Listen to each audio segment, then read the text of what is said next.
Welcome back to another episode of English and Beyond. My name is Oliver. I'm the host of this podcast, and I'm here again with César. And today we're going to be discussing an episode about disappointments. But before we get there, I wanted to let you know that the transcript is available for this and all of our episodes free of charge online at www.morethanAlanguage.com. You'll probably also have heard a mini advert before this episode about the free eBooks that are now available on our website. In each episode of the podcast for the next few weeks, at the end, I'm going to try to include a very short tip on how you could use these eBooks to help you with your English learning. So hang on to the end of the episode to make sure you get that tip. As I said before, this is an episode about disappointments. About disappointed expectations. As you'll see, I managed to be disappointed by many things. Hopefully, listener, you won't be disappointed by this episode. Hopefully, instead, you'll love it, and you'll subscribe, and you'll share it with all your English learning friends. In my first week in Valencia, César and I decided to go to the cinema. This is something we do quite often. It's a nice and wholesome, healthy, alternative to other things you might do at the weekend. For example, when we were living in London, if I felt that I was needing a break from the British drinking culture, instead of going out for dinner with friends on a Saturday night or going clubbing, we might have gone for a late night showing of a film in our local cinema, where tickets were very cheap. As an entertainment option, I think it's great. Good value for money if your cinema has reasonable prices. You can sneak in your own food and drink, and you often know what you're getting because of reviews and trailers. So with all of this in mind, I was very happy when he suggested that we go to see Joker Part 2, Folie, Deux. I'd enjoyed the first film, as far as I can remember it, finding it engaging. That is, it held my attention the whole way through, and quite shocking. When I found out that the sequel, the second film, would star Lady Gaga as well, and that it would be a musical, I was quite intrigued. I was quite curious to see how it would work. I know lots of fans were highly skeptical. They had big doubts about the new genre, the new type of film. But I wasn't opposed to, I wasn't against this genre shift. So when we sat down in the cinema, I was actually pretty excited. I wasn't the most excited I've ever been before a film or anything like that, but I was up for it. I was really quite looking forward to seeing it. However, I think for the second time in my entire life, I actually walked out of the film during the screening, while it was still being shown. César, as you may know from other podcast episodes, has a tendency to fall asleep in films. He fell asleep in this one too. That wasn't a surprise to me, but what did surprise me, what did shock me, was that I actually fell asleep as well. I only slept for about 5 minutes, but once I'd woken up and found César was also napping next to me, that he'd also fallen fast asleep, I thought, okay, this is a sign from God. So I poked him awake and suggested that we leave, and leave we did. To walk out of a film or any sort of production is quite a significant thing to do, I feel. You've spent your hard-earned money, the money you spent a long time working to earn, on this piece of entertainment. And even when I haven't really loved something, I've pushed through to the bitter end just for that reason. However, I know that this is probably a silly argument. After all, the money I had spent to see the film was already spent. That money was now lost, whether I stayed to the end or not. So the judgment that I had to make was, money notwithstanding, that is, if I forget about the money, would I rather sit here and watch the end of this film, not enjoying it, or would I rather go and do something else, anything else? The issue for the film with me is not necessarily that it was a musical. I know many fans of the first film did have that issue with the second one, especially when they felt that the trailers of the film, the previews that they show in the cinema as advertisements before the actual movie is shown, were misleading about the fact that it was a musical. But we Brits are pretty into musicals in general. We have the West End, near Piccadilly Circus and Soho in London, which rivals New York's Broadway. And in fact, did you know that Mamma Mia, the ABBA musical, made into a film starring Amanda Seyfried and Meryl Streep, at the time that it came out, was the highest grossing film in UK history, overtaking Titanic? That means that it made more money at the box office than any other film in the history of Great Britain and Northern Ireland. In 2016, box office revenues from London musicals in general were valued at about £400 million, and they are, perhaps unsurprisingly, the most popular theatre-based art form in the UK. So, it's not that it was a musical that was the issue, although, that said, I personally do often find famous musicals in general slightly disappointing. Although my reasoning, my explanation for that, which I'm about to give, doesn't necessarily apply to the Joker. I feel that it's often the case that you go to see a musical in the theatre because it's famous, because you've heard good things, and, above all else, because you've heard and enjoyed some of the classic songs from that musical. However, in my admittedly limited experience, when I go to see a musical because I've enjoyed a particular song and assumed that the rest of the soundtrack would be equally good, I've often realised that that song was so famous because it was by far the best song from the musical. There are a few exceptions, but often these have come when I've gone into musicals or musical films knowing nothing about it at all.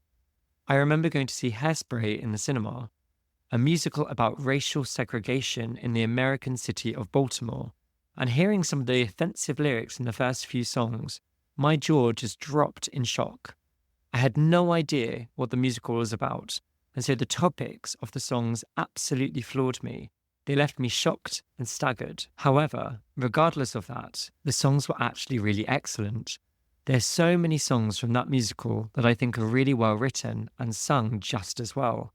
They're catchy, they stick in your mind, and you find yourself humming them for weeks afterwards. In contrast, César once took me to see the Book of Mormon in the West End in London. César actually treated me to this trip. That means he paid for the tickets. He was very, very excited to see this musical. He'd always wanted to go, but when it first came out, he couldn't afford it at all.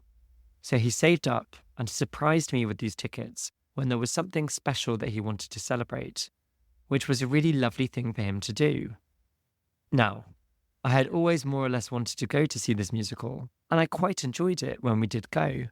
The songs were generally fun, the music was very politically incorrect and quite shocking, and I do enjoy things that make me laugh while scandalising me a little bit, while outraging me a bit. So it was a pleasant night out, but César wasn't happy at all afterwards. It wasn't that he thought the musical was bad, exactly. He just thought it was merely fine. The problem was, his expectations had been so high that he was ultimately more disappointed than he would have been if he'd seen the same show while knowing nothing about it in advance. So, going back to Joker, what was the problem in the end? Well, for me, it was a mix of the different things I've talked about. I didn't have a problem exactly with the fact that it was a musical, but I did have a problem with the fact that I didn't think it was a very good one. It was what we call a jukebox musical, one where they take various songs from various artists and throw them together for the musical's soundtrack without writing any original music. And for me, the songs that they chose were pretty cliché. They were classic standards, songs that have been sung again and again over decades. I didn't find most of them particularly interesting in this context. And the other thing that I found was that they were actually quite badly sung sometimes. It's often said that musicals use songs to express what the characters are feeling when they can't express themselves properly with words. In fact, the director of Joker 2 actually said this about his film himself too. But in this case, it meant that the songs were, in my opinion and to my memory, often sung in a way that actually made them more underwhelming. Because Joaquin Phoenix's Joker character is so unwell, mentally and physically, throughout the film, his singing is usually pretty ropey, pretty weak, to reflect that too. We all know he's a great singer from his Johnny Cash biopic, Walk the Line, but I felt that there was something wrong in a musical if the music is actually unpleasant to listen to. If you've seen Les Miserables, you'll remember Anne Hathaway's Oscar-winning performance as Fantine. Essentially, she won that Oscar because of her performance while singing the classic song I Dreamed a Dream. Like in Joker 2, her character was desperate, starving, defeated by life, and you could absolutely hear it in her voice. But even though her performance at the beginning of the song is quiet and delivered with a strong element of weakness, it's always gripping, it's always engaging to listen to. It's also just pleasant to hear. I didn't find that to be the case in Joker 2 at all. And then my second problem was my expectations going in, and I think this was the bigger problem for most of its disappointed audience. I thought, given the first film, that this was going to be a gripping and innovative twist on the genre, combining this gritty version of a villain origin story with an unexpected genre, the musical. Instead, it was quite a boring courtroom legal process drama with some underwhelming songs thrown in for good measure. What's more, for many fans of the first film, part of the reason they felt so annoyed was because they had loved the first film so much and felt that the second was so underwhelming that disappointment hurt more. So, César, specifically, before we talk about these things in general, what did you think of Joker 2? Well, I can only talk about the first 30 minutes I watched, right? Because I fell asleep. Well, that's bad even for you. Yeah. And why did you fall asleep? Well, I mean, there are many different factors. I think the film hasn't received really, really good critics, right? Really good reviews. It hasn't received good reviews from the critics, we would say in English. Okay, yeah, thank you. Or you could say it's had a poor critical reception. Mm-hmm. And in addition to that... Sorry, I've got one more thing to say on that. You can say, editing the pronunciation to be a little bit more French, you can say a critique is like some sort of comment on something. So a critique is like a review. Yeah, or kind of some kind of comment that criticizes or expresses an opinion on something. Exactly. And by the way, listener, don't forget to leave a review. Yes, very of nice. our podcast. Okay. So yeah, the film hasn't been received very well, right? Mm-hmm. Also, we were really tired when we went to the cinema, which didn't help either. We both fell asleep, which is very unusual for you. It's more usual for me. I was disappointed because I really, really enjoyed the first film, Joker #1. I remember I think we watched it. We went to see it in Bath, in the really? UK. Yeah. Oh, to be honest, it's funny because I remember that I liked the film, but I don't remember that much about it. And you know that I actually do generally remember quite a lot about films. But I have to say that one, I remember feeling, oh wow, I thought that was really good, but it hasn't stuck in my mind very well. Interesting. And then I saw it as well with my family in Spanish, so I've seen it several times. And also the Lady Gaga addition to the second part. It was something I was really excited about. And I think it didn't help that we watched it in Spanish. It was really weird seeing Lady Gaga dubbed in Spanish as well, for me at least. And yes, the music was good, but it wasn't something spectacular in my case. But it happens a lot with films in general. When there's a huge hype, there's big expectations about the film, and then you go see it and you're like, okay, this is not what I was expecting. Well, but that's life. Is that something? Well, is that life? Is that something that has happened to you many times? Do you often walk out of things? Yeah, we have a saying in Spanish that says, "Segundas partes nunca fueron buenas." And then, can you translate that into English? Second parts were never good. Yeah, and also we have another saying that says, "Nunca vuelvas al lugar en el que fuiste feliz. Never return to the place where you were once happy. Yeah. Where you were happy. That's fine, but that's very sequel specific, no? Well, yeah, but I think many times, because why do you have expectations about something, and why do you get disappointed? Because you expect something, either because you have experienced that in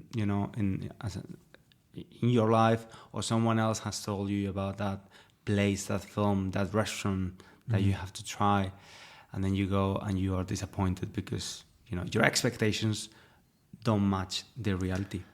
I think, they're two different things there, aren't they? Like, there's one that is your expectations are high because of prior experience, and the other one is your expectations are high because of someone else's opinion.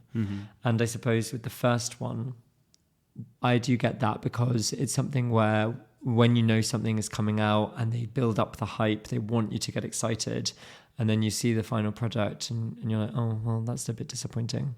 Then, of course, that is disappointing, and it is something that happens famously with sequels. In Scream 2, because as you know, I'm a big fan of the Scream series, they actually have a kind of a meta conversation.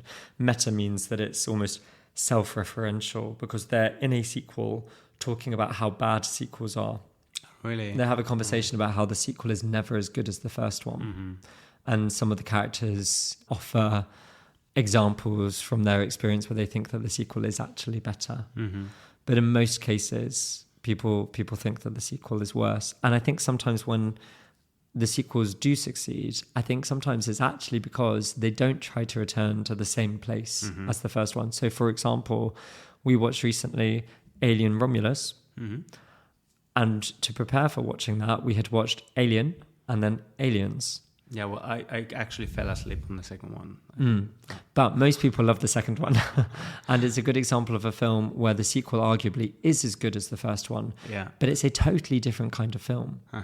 And so maybe, it's a different director, it's a different film, and maybe they learned from that Spanish expression saying don't return to where you were happy. Exactly. They don't try to replicate the success of the first one because that is so much less likely to work.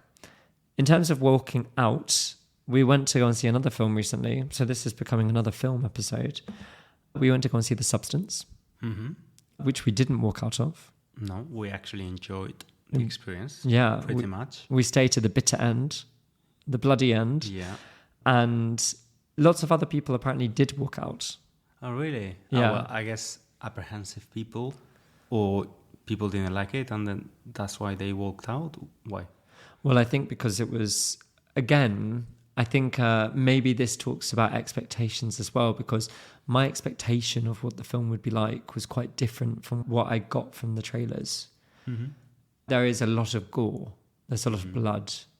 There's a lot of violence. Yeah. Or not so much violence, but lots of body horror in the film. It's a horror film, yeah. Yeah, it's a horror film. I thought it would be much more psychological. There were psychological elements, but I thought it would be entirely psychological when there was actually quite a lot of blood. Have you ever been tempted to walk out of a film because of that kind of element, because there's too much gore, because you find it in poor taste, that is in some way disgusting? Did you find The Substance disgusting? Have you ever found a film so disgusting that you have thought, I want to leave? So many questions. No, I've never thought about walking out because I was thinking that the film is too disgusting or bloody.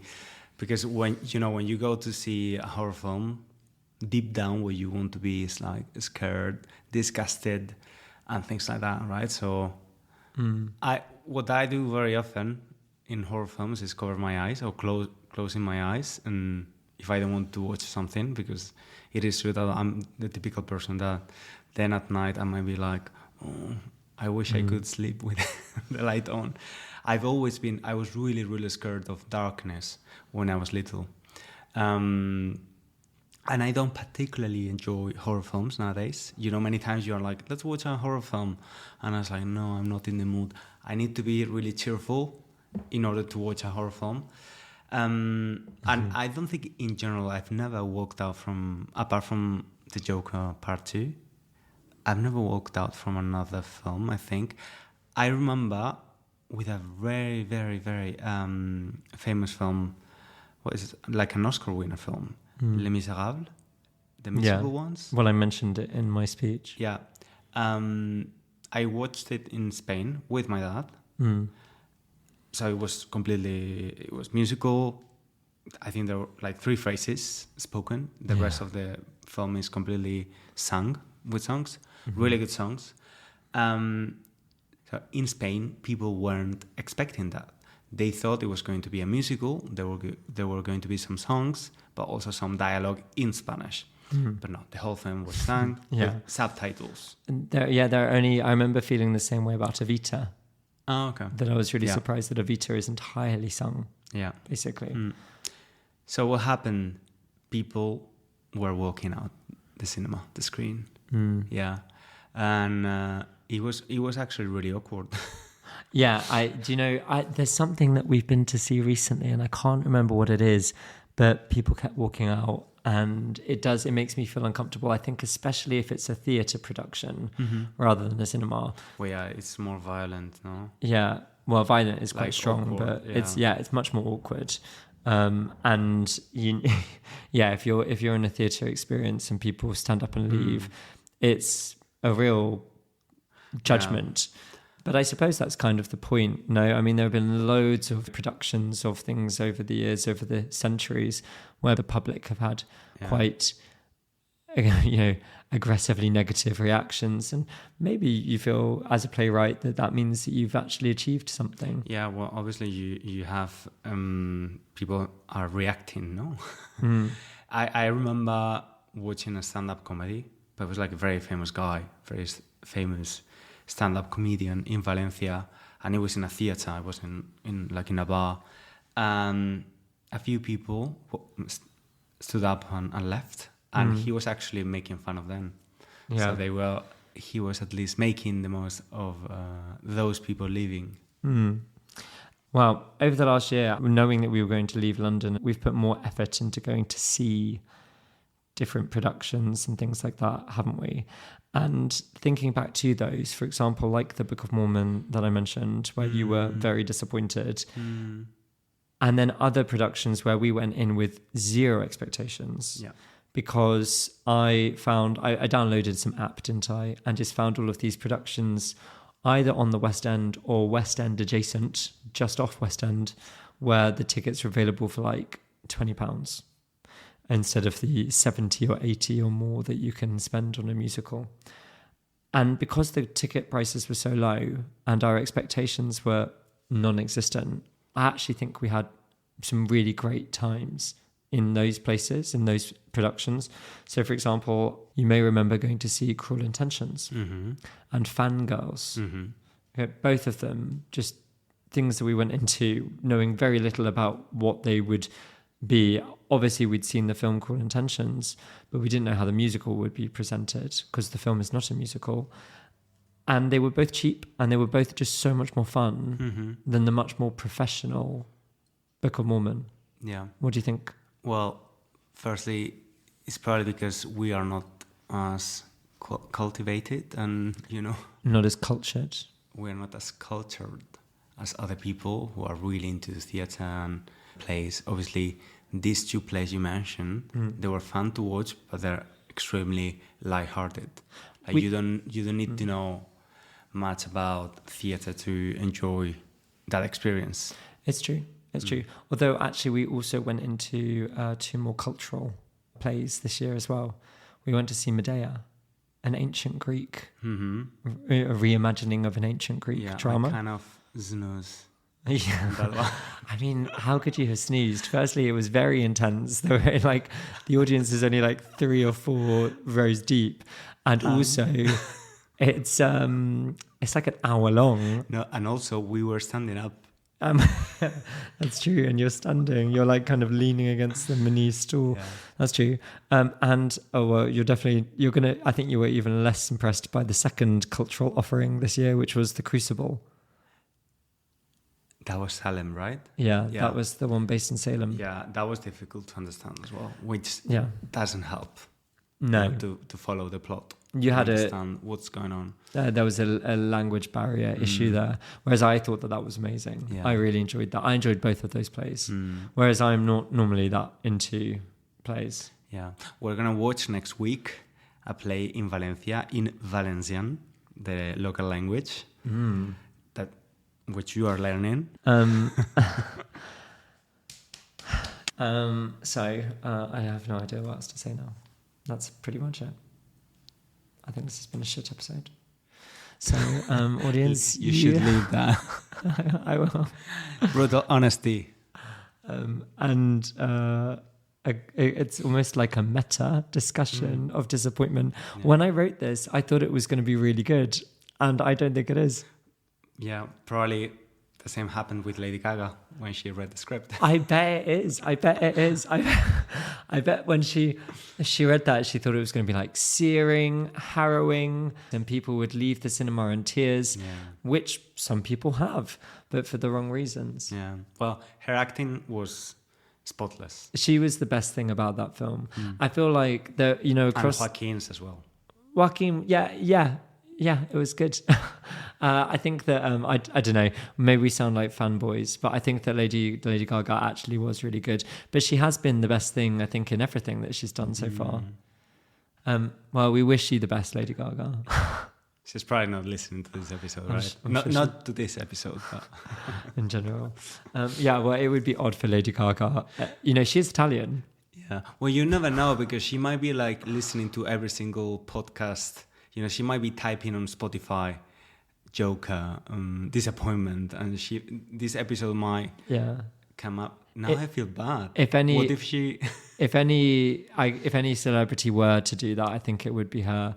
And in addition, maybe she's preparing for a role as a British person, and she randomly choosing British English podcasts to model her accent. I think the number of times that we have referred to celebrities listening to this podcast or the Spanish one, and obviously none ever have and none ever will. I'm sure Dua Lipa listens to the Spanish one. But she's very low key. She's not the kind of person that would reach out. Yeah. Anyway, I think we've embarrassed ourselves enough. So, I probably will leave all of this in because I don't know what else I will put in the podcast. Thank you very much, listener, for listening. I did promise you a tip for the ebook. The tip that we're recommending from the ebook for this week is something that César calls shadowing. And César actually uses this podcast to shadow. But I don't call it. It's not something I came up with. Yeah. It's like something existing already. It's trademarked Spanish language coach exclusive technique. Shadowing, which is basically where you listen to an accent or some content that you want to be able to reproduce yourself. And you basically just take it line by line. Maybe you write down something that you listen to and then you repeat it back. You record yourself, which is something that we really recommend you doing, recording yourself over a period of a few months to see how you're sounding. César weirdly actually uses me speaking in this podcast to shadow myself, to try to improve his accent. So it is something that he does genuinely do himself. I do. Yeah. Okay, well, thank you again, listener. And please have a look at those ebooks online. And until next time, and I promise that I will try to make next week's episode less of disappointment to us all. Thank you. Thank you. Bye-bye.